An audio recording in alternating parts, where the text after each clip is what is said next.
Nasubukan mo na bang magluto ng pisang tilapia? Kung hindi pa, para sa'yo ang video ito. Dahil nga sa video ito ay magluluto tayo ng pisang tilapia. Simulan na natin ang ating pagluluto. Kumuha nga ako dito ng kawali at pinainit ko ito. At nang uminit na ay nilagyan ko ito ng mantika. At papainitin lang natin itong ating mantika. At kapag uminit na ang mantika, magsimula na tayo magprito. Mayroon nga tayo ditong tilapia. Ang ginawa ko lang dito ay binabad ko muna ito sa asin para manuto yung alat. Dito sa ating pipirtuing tilapia. Dito nga sa parte nito ay nagsisimula na ako magprito. Pipirtuhin lang natin to hanggang sa magkulay brown yung balat nito. Mas maigi din yung medyo tostado itong pagkakaprito natin.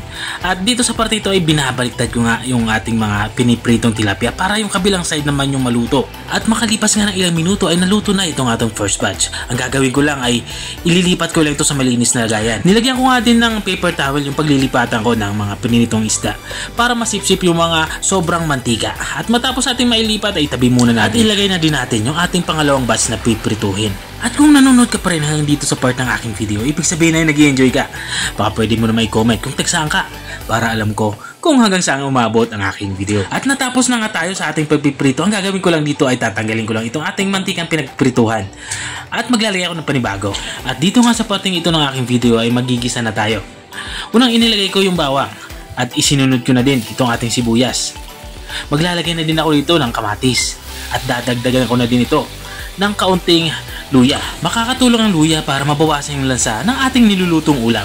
Igigisa nga natin tong ating mga aromatics natin hanggang sa lumambot ito at lumabas yung aroma katulad ng nakikita nyo. At kapag ganito na itsura niya ay lalagyan na natin ito ng tubig. Sa tubig naman ay mga 3 baso nga ang aking inilagay dito. At habang nga tayo ay nagpapatuloy sa ating pagluluto, gusto ko lang i-shoutout ang mga masusugid nating taga-subaybay. Big shoutout nga kay Sir Hagedor ng Laguna. Sabi nga pa shoutout naman po.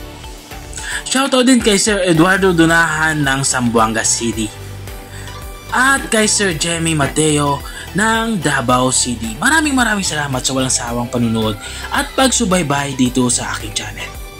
At balik nga tayo dito sa ating nilulutong ulam. Dito naman sa parte ito ay nagsisimula na akong magtimpla. Naglagay nga ako dito ng patis saka itong black pepper para sa ating pampalasa. Naglalagay na din ako dito ng mga gulay natin. Unang inilagay ko nga yung ating bagyo beans. Sinunod ko na yung repolyo. Ilalagay na din natin itong ating pechay. At matapos natin mailagay itong ating mga gulay ay haluin lang natin ito pailalim para madali itong maluto. At kapag nahalo na natin ito ay ilagay na natin itong ating mga prinitong tilapia. Dito nga sa parte ito ay halos patapos na din ako sa pagluluto. At matapos natin mailagay itong ating mga prinitong tilapia ay tatakpan lang natin ito.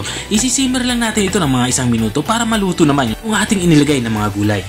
At makalipas nga ng 1 minuto ay binuksan ko na ito. Dito naman sa parting ito ay nilutong-luto na nga yung ating ulam pananghalian. Ito na nga yung ating pisang tilapia. Kung nakarating ka hanggang dito sa dulo ng aking video, maraming salamat sa panunood. At kung nagustuhan mo naman yung bago nating recipe ibinahagi yung araw, baka pwede mo naman to i-share. O siya, hanggang dito na lang ako.